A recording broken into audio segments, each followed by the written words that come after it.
This is the Grant Cohn Show.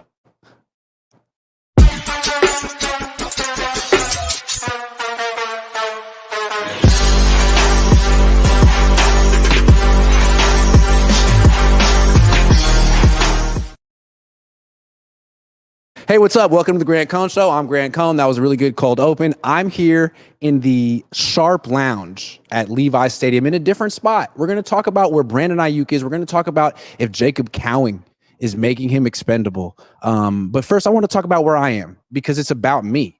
It's my show. You notice I'm not in my normal spot. My normal spot is over there. It's where Maddie's sitting there. He was sitting there yesterday. He's now sitting there again 2 days in a row. I am now in this other spot. It's not as good of a spot. The light's a little messed up. I got Malik Collins and Javon Hargrave getting massages over there. Clearly don't want to film that. None of my business, none of your business, none of our business. But here's where I am. You know, it's been a tough year for me trying to find a spot to stream after practice. There's a new stadium manager, Jim Mercurio, out.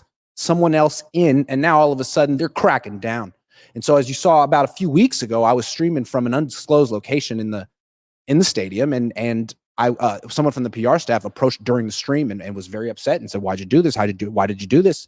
And I was, "Well, I saw Maddie streaming here one time, and they said, well, you can't. You're not Maddie. You got to talk to us." So we had to negotiate a whole place and find a place, and it was that nook over there, or so I thought. Been streaming there happily. The last 2 weeks, I want to say, you've all seen me there. It's a great place. You can see it's got a lot of depth and light, which is nice. And Maddie saw me there because he's been over here by the footballs. You see him with the backdrop. And he was I must have been eyeing me, thinking, well, that's a nice spot. And this week, he just took it 2 days in a row. So, game recognized game. I can't get mad. But what I can do is take it back. So best believe I'm taking that spot back. You think I'm capitulating to Matt Mayoko? No way. Absolutely not. So my game plan, you just have to make an adjustment. My game plan, get here first thing in the morning and put my stuff there with a sign that says Grant Cohn. I think that'll work. What do you think? Like, he just beat me to the spot. I almost have to be like, caught me slipping. You know what I mean? Like, if, you want that spot because I made it a spot. I made it a hot line. You're trying to make it a hot song. No, absolutely not. First thing in the morning, dropping my stuff off. So that's how it's going down. It's a dirty game out here. You know what I'm saying? People see you do something good. Boom. I want it. I mean, you guys know how it goes. People be biting my whole flow. So that's what I wanted to talk about first of all, why I'm in the corner. I feel a little bit like Milton from Office Space, like I'm just about to snap. You know what I mean? But I'm not going to burn down the building. I wouldn't do that. Although there was a fire at Levi's Stadium during the game and I was there. I'm not saying it seemed like I had an alibi at the time. I was on stream, but I'm just saying, like, if they mess with my stapler three or four more times, I'm going to lose it. Taking back my spot. They're not going to put me in storage room B. Sometimes it feels like the Niners would like me to stream from storage room B, not A. And I don't know why. I bring so much engagement to their platform. Okay, let's talk about Brandon Aiyuk. He's there. He's not. The Brandon Aiyuk, it's like Carmen Sandiego. Did you guys watch that show in the early 90s? Where in the world is Carmen Sandiego? And you were either like a gumshoe or a super sleuth. I'm a super sleuth. I've figured out where in the world Brandon Aiyuk is. I actually don't know. But I think I figured out what's going on in the saga. What was it a couple weeks ago? There was reports like, hey, forget the trade to the Steelers. The Niners have actually kind of caved. And they're going to give Aiyuk hella money. And they really, really didn't want to do it. But Aiyuk forced their hand, and it looks like they're going to get this. I no longer think he's getting traded. That's what a lot of the newsbreakers said, right? It was really close. But then it was reported that Aiyuk just didn't like the last year of the deal, and he needed an adjustment on that. And then it was reported he had a meeting on Monday. That's 2 days ago. Before the meeting last week, Aiyuk was at the practices every day. And I don't know what that means. I interpret at the practice meeting as like, hey, I think we're almost done. I'm optimistic. I want to be here. I want to be around my teammates. I want to be on the team. We're this close. That's Aiyuk expressing like, let's get over the finish line. I think it's going to happen soon. That's what I would anticipate. And then they have a meeting on Monday, and Aiyuk probably goes into it thinking, okay, I'm going to get that adjustment on my final year, and they're going to finally cave to all of my commands, and I'm going to be the best, and I'm going to gloat about this the rest of my life, how I made the Niners give me everything I wanted. And he walks into that meeting, and they're like, hey, Brandon, we've made our final offer. Take it or leave it. And if you don't start practicing soon, we're going to fine you. That's possible. They said that. And then he was like, what? And left. And didn't go to practice the last 2 days because he wanted to show him that he's really sad. His feelings are hurt. Right? I don't know. That's the way I interpret it. I think the 49ers... Do the Niners really want to re-sign Brandon Aiyuk? That's the question I have. Do they really want it? Or do they want to make it seem like they tried really hard? And that Brandon was a jerk, and he... Like they bent over backwards. They made an offer that was more than fair. He was just greedy, so they had to trade him at the last minute. Is that kind of... Because it seemed like they were... I mean, they agreed to trade him to Cleveland. They agreed to trade him to New England. Aiyuk nixed the deal. It seemed like they agreed to trade him to Pittsburgh. And then all of a sudden, they got a bunch of negative feedback from their fans. Like, if you do this, we'll freaking riot. And they're like, well, I don't want to get fired. So maybe we'll work for the next 2 weeks. And I mean, we know exactly what Pittsburgh offered, right? They know exactly what Pittsburgh's offered. So they can offer something that's just a little bit worse and make it seem like we really wanted Aiyuk, man. We tried to give him this 4-year contract and he didn't want it. It's like, or you gave him an offer he knew he'd say no to. Right? Like, why would Aiyuk take a dime less from you? Does it seem like he is that juiced to be here? Players just walking back and forth, getting massaged. This is a terrible spot. But you know what? I'm going to make it work because I won't be deterred. I won't let Matty beat me. That's what he wanted. I could see it in his eyes, see it in his expression.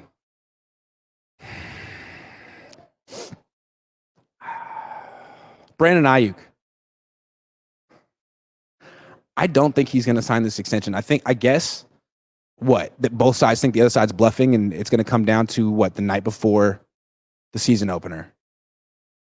Aiyuk's thinking they're going to need me out there week 1. I'm getting another offer. I mean, they're going to hold firm now. They're going to tell me they're not. That's the final offer now. But just like Nick Bosa got another offer with 4 days left. See, that's what the Niners' problem. They create this precedent that they'll cave at the very last minute. So players kind of just have to wait just in case, just to see what the Niners are going to do. They caved 4 days before the season started last year with Bosa. So really, I mean, from Aiyuk's perspective, he kind of owes it to himself from a business perspective to wait until 4 days left just to see if the Niners will do it again. It's like, oh, you said you won't do it on August 21st? Well, what about on September 5th? Like, Aiyuk could sign this extension from the Niners on September 5th. They're not going to pull it. They're not that vindictive, are they? He could wait and just say, all right, well, you caved last year with 4 days left. Maybe you'll cave this year. You didn't? Okay, well, now I'll make my decision. I think that's where this is happening. Something's going to happen right before the season starts, either an extension or a trade. He could get traded to the Steelers with 2 days before the season starts, or he could get extended with 2 days before the season. Isn't that your best guess? Anytime there's an update from one of these, Jordan Schultz was yesterday saying things are getting close. Like, no, they're not. Shut up. No, they're not. It'll get done right at the deadline. Because the Niners think that Aiyuk doesn't really want to sacrifice game checks. And Aiyuk thinks that the Niners don't really want to play week 1 without him. So I think that's probably how it's going to go down. I'm getting self-conscious because players are walking back and forth. And they're all the best. The Niners are great, going to be undefeated this year. I think Isaac Yiadom's going to have a Pro Bowl season. Travarius Ward, All-Pro. Everyone at practice today was good. Let's just take the day off tomorrow and the next day. Let's talk Jacob Cowing. Hold on. So as you guys know, I was team trade Aiyuk before the draft. I felt like good player. Probably shouldn't be spending $28 to $30 million on a wide receiver who's high level number 2, especially when they're going to be spending $50 to $60 million a year on a quarterback. So I would have traded him months ago. They're exploring the idea of trading him now, and they want a wide receiver back in return. And we keep hearing about like possession receivers like Kendrick Bourne. I don't know if they're going to replace Brandon Aiyuk in the offense. It's got to be with someone who's a vertical threat, because even though Aiyuk runs a 4.5, he's not a true burner. He is their downfield option. You could take him off the offense and redistribute his targets among the players they already have, but without a deep threat, the offense isn't going to be as efficient. So cut to Jacob Cowing. This young rookie wide receiver is emerging, and he's really producing. Produced in preseason. He produced today in camp. He's playing with the ones. He's the fastest player on the field. He's running reverses and catching slants, but also running double moves and deep crossing routes. And it's looking like he can catch passes at all three levels: short, intermediate, deep, over the middle, outside the numbers. I'm not saying he's going to catch 50 passes this year, but if he were the 49ers, let's say the Niners trade Aiyuk in 2 weeks to the Steelers for draft picks. That's all they get. They could try to trade for a wide receiver at the deadline or whatever. Maybe they want to trade for a defensive end. Who knows? But if they have Debo, Juwan Jennings, and Jacob Cowing, plus Kittle and McCaffrey, is that not enough? I mean, Cowing is faster than Aiyuk. He's not better than Aiyuk. But as a deep threat, he's more of a deep threat. And Brock Purdy missed him. I mean, who did he miss today? He missed Debo today, but I think he has a good deep ball. I think he would be able to take advantage of Jacob Cowing enough. Kind of reminds me of Taylor Gabriel, who was pretty productive with Matt Ryan and Kyle Shanahan in Atlanta. I wonder, I mean, it's only really been a week, but if things drag on with Aiyuk and he's stubborn and the Niners are stubborn and they can't meet in the middle, maybe the emergence of Cowing is enough to get the deal done with Pittsburgh, because frankly, they drafted Ricky Pearsall to give themselves the option to trade Aiyuk if they wanted to. And Pearsall hasn't worked out. But it seems like Cowing gives him everything Pearsall was supposed to give him and more. Like, even if Pearsall were healthy, he's bigger than Cowing, but he's not more explosive than Cowing. He's not faster than Cowing. He seems like if they were to be starting alongside each other, Pearsall and Cowing, that Pearsall would be the possession receiver, and Cowing would be the explosive gadget guy who could do a little bit of everything. So, I don't know. I think that's kind of an interesting wrinkle here. The Jacob Cowing effect. Is he actually going to make an impact this year? I mean, why not? It seems like he's like Juwan Jennings is hurt right now. Juwan Jennings is really good. We like Juwan Jennings, good blocker, had a good Super Bowl, but he had 19 catches last year. He's the slowest wide receiver in football. He runs like two routes. He's a good route runner, but he runs like ins and outs. Right? What else does he run? Can he really be a number two receiver, or is he sort of like a third and sixth specialist? It seems like Cowing can do so much more. And it's like all Kyle Shanahan has to do is get over his fear of rookies. Like, what's cool about this particular team is how many good rookies there are. Like, you could argue it's like the weakest of the 49ers teams they've had the last 5 years in terms of depth. But this rookie class could save it. They've had so many bad drafts the last couple of years. I think it's hurting their depth. They have 3 defensive ends, and 2 of them were signed this year. Like, Robert Beal's doing nothing. But this draft class, all of a sudden, if Kyle trusts rookies to play, they could make all the difference for this team in their pursuit of the 6th Lombardi Trophy. Hold on. Let me get something up real quick. Boom. Yes. Let's do some sleeper picks while people join the show. Let's see what's it.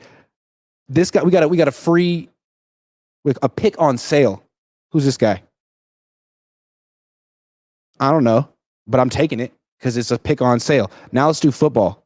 Green Bay Jordan Love, 259 and a half passing yards against the Eagles. Yeah, I think he's going to do it. I don't think the Eagles defense is that good, even though they got Vic Fangio. Jalen Hurts, 243 and a half passing yards against the Packers. I'm going to say less. I feel like Jalen Hurts really suffers from the loss of Shane Steichen, who's a hell of a coach now with the Colts. Josh Jacobs, 64 and a half rushing yards against Philly. I'm going to say less. I feel like they're going to be throwing in that game. I base that on nothing. Saquon Barkley, 77 and a half rushing yards against Green Bay. I'm going to say more. That's a team that's going to be running the ball a lot. That's my entry. And I can't make any picks because I don't have any money because I haven't won recently. But if I were to make the picks, those would be the picks I would make. If you want to make some picks, download the app, use promo code Cohn, COHN, and get a deposit match on your first deposit, 100% up to $100. And I'm going to be doing a giveaway soon. Another jersey. If you want to win it, you're going to have to download the app. Just throwing that out there. Okay. I talked about this yesterday a little bit with my dad. Look at what the Niners are going through right now with Brandon Aiyuk. They built him up for years. They argued that he was better than Puka Nacua, and he was better than Amon-Ra St. Brown. And they really built him up as like the most underrated player in football. And then when it came time to pay him, all those arguments kind of worked against him because the wide receiver market blew up, and all these people that they said he's better than got paid a lot of money that they don't want to pay him. So I think it's the Niners may have learned from that. Like, it's important to keep these players in check, especially wide receivers and quarterbacks. Because if you don't, you start giving some people who had one good year top of the market money. So as they're working really hard to haggle with Brandon Aiyuk, don't you think they have one eye to the future with Brock Purdy? Don't you think they understand how much money Tua Tagovailoa just got, and that Brock's going to want more than $55 million a year? So, look, Kyle Shanahan's smart. He's not just coaching the team. He has an eye on the future. He talks about it. The Yorks also like to save a million here, a million there. Ask Brandon Aiyuk. Do you think this is going to be a little side quest of Kyle Shanahan's this year? To not necessarily sabotage. I'm not saying he would ever sabotage his own player, but to sort of give people a glimpse of the way he sees Brock. Or I'm not even going to use the word expose, but I felt like that game a few days ago was sort of an example of what it could look like. You know, you've read the reports that he's not having the best camp. Well, watch his first action in the preseason. Watch for yourself. And it's like, well, he had, 3 starters on his offensive line. He had a couple backups out there. There's really no excuse. But you take away all the weapons and Kyle Shanahan calling plays, kind of hang him out to dry. Seems like you're kind of making the point without saying anything like, hey, he's heavily dependent on the players and the coaching staff. He's very good, but he's not carrying things. He's not Patrick Mahomes or anything like that.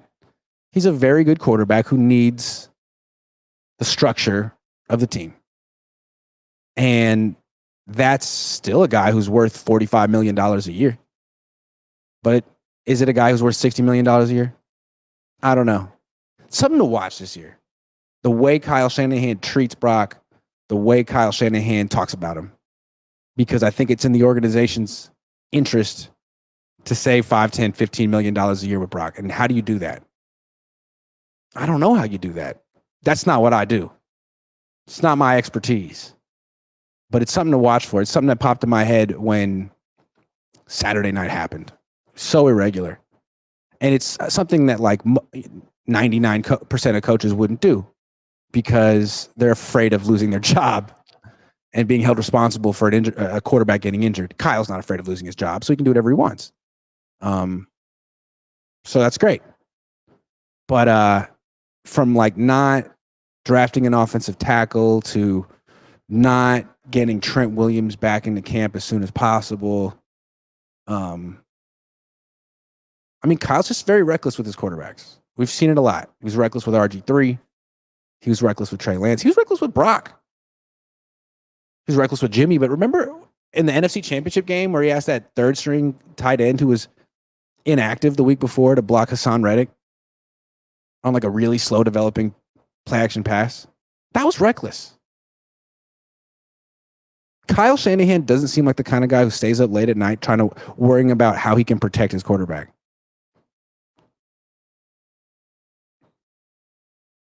So I don't know if they lose games. Who's Kyle point the finger at? If they struggle early in the season and have a slow start, which, I mean, as a team that's really good and it's getting older, played a lot of games that can turn it on later in the season, I wouldn't be super surprised if they lost some games early on that they shouldn't, like they had in the past, 2021, 2022. If that happens, whose fault is it?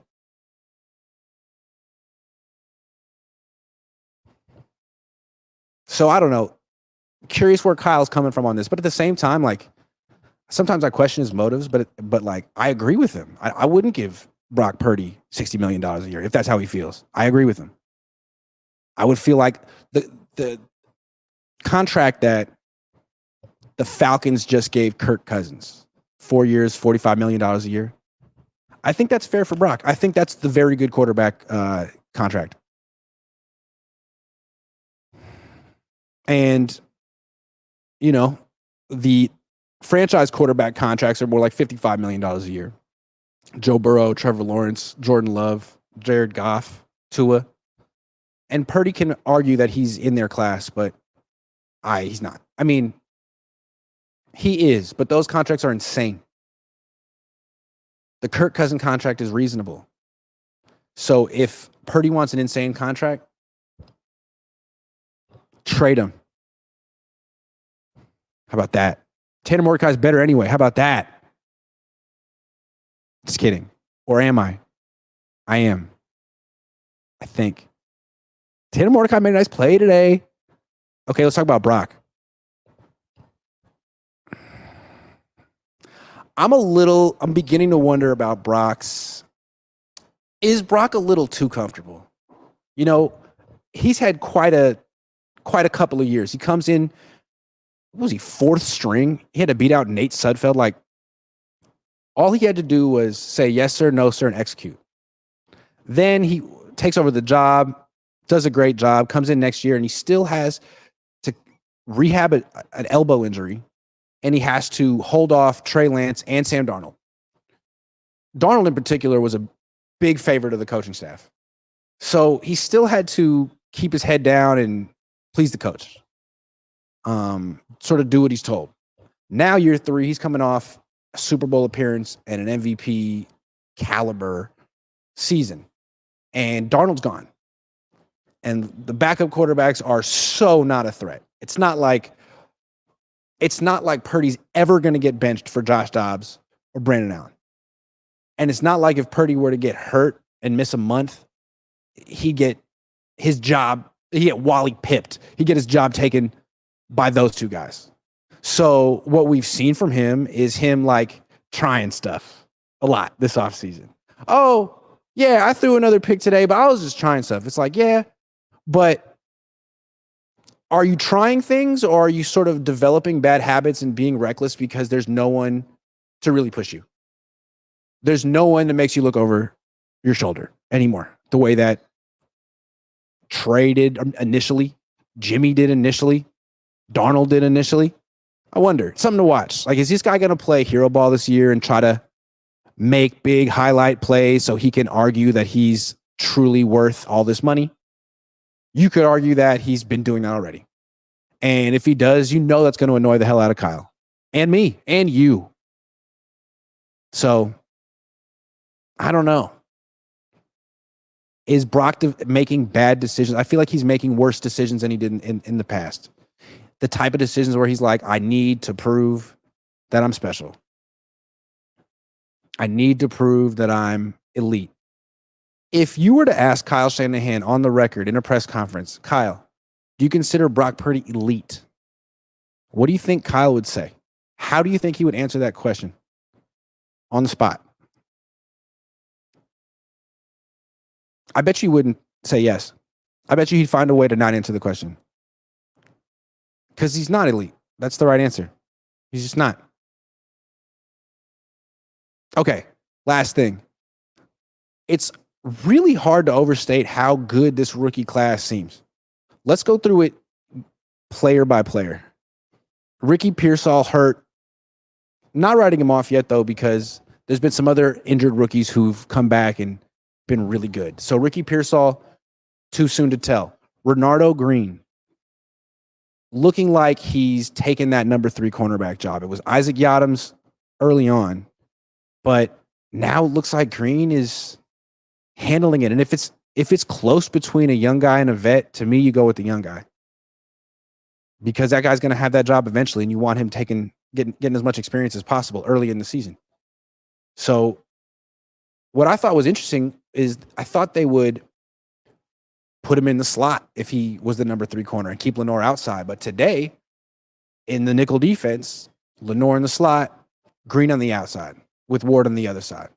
That was pretty interesting. So they gave him reps at nickel. They taught him the position. But it seems like he's clearly better on the outside. And it's what he did in college. It's what he's built to do. I mean, it's cool that they tried him out somewhere else, but I wonder if he'd be even further along if they just kept him at one place on the outside. But not to nitpick too much, seems like he's doing really well, and that the Niners secondary is going to be really freaking good. Not sure what they got at strong safety, but the 3 corners and their free safety, like one of the better secondaries in the league. Then Dominic Purdy looks like already their second best offensive lineman after Trent Williams. I mean, he looks better than Aaron Banks. He looks better than Jake Brendel. He looks clearly better than Colton Kivitz. That looks like one hell of a draft pick. I mean, Purdy looks so good. I'd almost want to know why he couldn't play right tackle. But I think what's interesting is I almost wonder if the Niners value right guard more than they value right tackle anyway. Because I think what Purdy said is that, like, the blocks in the run game are harder for the guard than for the tackle. And it's harder in pass protection for the offensive tackle, but the Niners don't even value pass protection. It's not like McKivitz is good at it. Would Purdy really be worse in pass protection to tackle?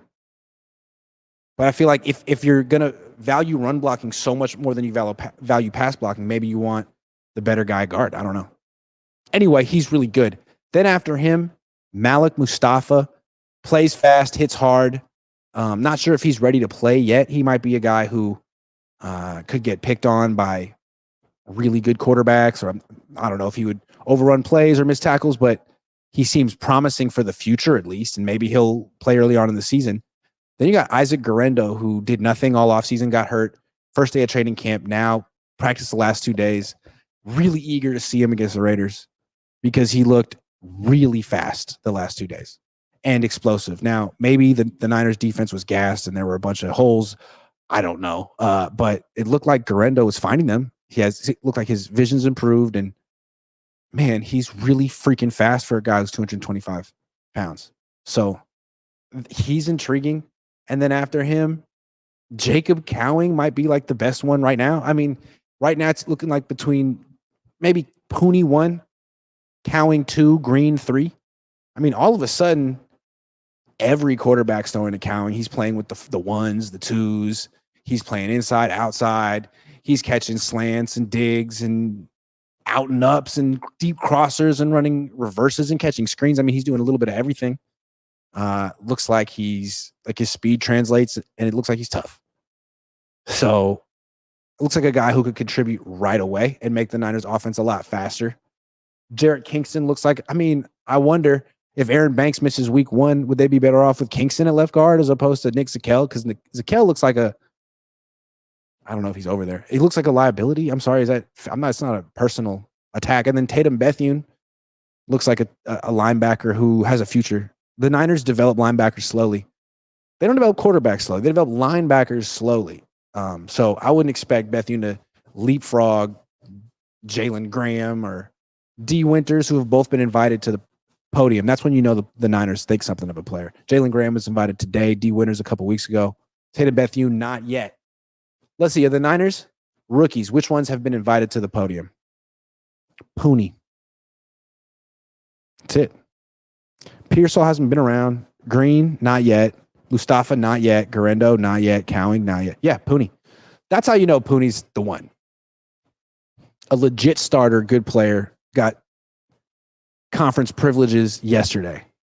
But I think Jacob Cowing, Renardo Green, I feel like Renardo Green needs to be the next one because he's looking like he's going to be in the nickel defense. That's 70% of the snaps. We need to talk to Renardo. Renardo, how'd you get so good at football? Follow up. You're awesome. One more question. I love the way you play football. Thank you. Same for Jacob Cowing. And then what if Ricky Pearsall comes back and is actually good? Because the way the whole draft class is looking, it's, I don't know. If he could just stay healthy, I don't know if that's going to happen.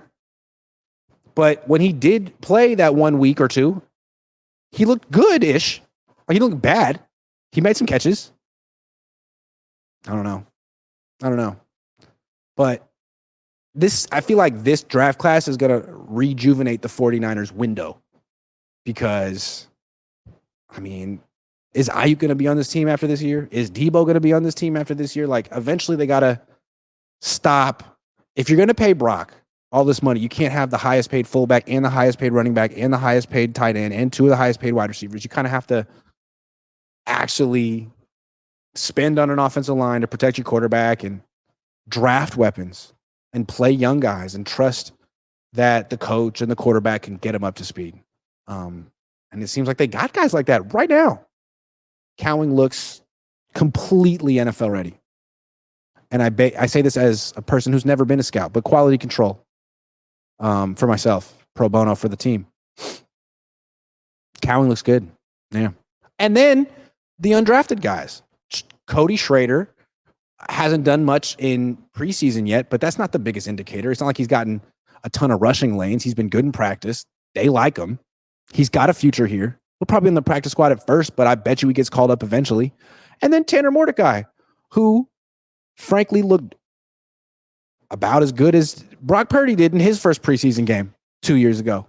So I'm not saying he's the next Brock Purdy, but I'm not saying he's not. He's intriguing. And if he plays well on Friday against the Raiders, I think he should make 53-man roster. Yeah, I said it. So, Adam Peters went to Washington. Guess they didn't need him. Who made all these draft picks, huh? Who is the guy making the picks? Is it John Lynch? Is it Kyle? I don't know. It's a tough one. I don't really know the answer to it. But this draft, Dominic Purdy in particular, I feel like he's a game changer for this offense because the right side of the pocket has been collapsing since Kyle Shanahan got here. They have never had a good right guard. It's always been some like glorified center or someone who's just kind of small who can't even anchor against a bull rush. Mike Person, Zane Beatles, Spencer Burford, John Feliciano, like guys who wouldn't start on most teams. That's the Niners right guard. Now it's like, man, is this guy like a future Pro Bowler? Is he better than Banks? I don't know how good he's going to be as a run blocker right away because he talked about it. He said the run blocking is a more difficult transition for him than the pass blocking. He hasn't played right guard before. He was a left tackle last year. Played left guard also a couple years before that. But in pass protection, I feel like he anchors really well. And theoretically, that should make Brock Purdy way better because when Brock Purdy's under pressure, what does he do? Does he step up or does he spin out? He usually spins out. Why is that? Because he has no right guard. Because the center and the right guard aren't that good and the pocket's collapsing and he needs to get the hell out of there. Now, if Purdy holds his ground, Banks holds his ground, McKivitz can just not get beat that bad. He could just push the edge rusher past the quarterback. Purdy can like step up in the pocket like a real pocket quarterback. That would make him better. We haven't really seen that Purdy yet. The Niners haven't given him the opportunity to be the step up in the pocket guy. He has to be the run around left and right guy, which is fun. We all like that guy. But he almost got in trouble being that guy against the Saints the other day. It's too bad they don't have a better center. Jake Brendle's great. It's too bad they don't have a better center. I don't know if Jake's over there, but I feel like they should get a better center. He went to UCLA. I went to UCLA. I respect that. But, like, come on, man. If they just had, like, a really good left guard, center, and right guard, I think that'd be all Purdy needed. You know? Sorry. Okay. As I was saying, Jake Brendle, great player, all pro. Give him an extension. Hey, has any Brandon Aiyuk news dropped in the last 20 minutes since I started this? Am I missing anything? Any updates? Oh, the two sides are optimistic that something's going to happen. Sorry about the whispering. I probably freaked you out.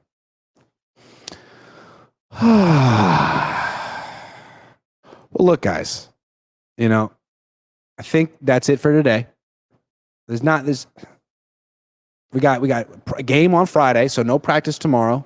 Then they're going to have a few more practices next week that'll be open to the media, and then they're going to shut it down, and then they're going to have to play an actual game.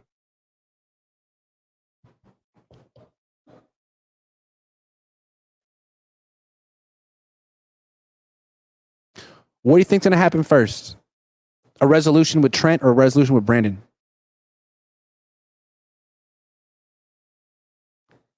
Hold on. People saying the reporters don't know anything about Brandon. No one knows anything about Brandon. It's not like Schefter knows anything about it. Yeah. Anyway, I'm going to drive home. Not taking the train today because it's a little bit later. I could have taken the train, though. There was one that leaves in 19 minutes. I would have liked to be on that. It's a nice train.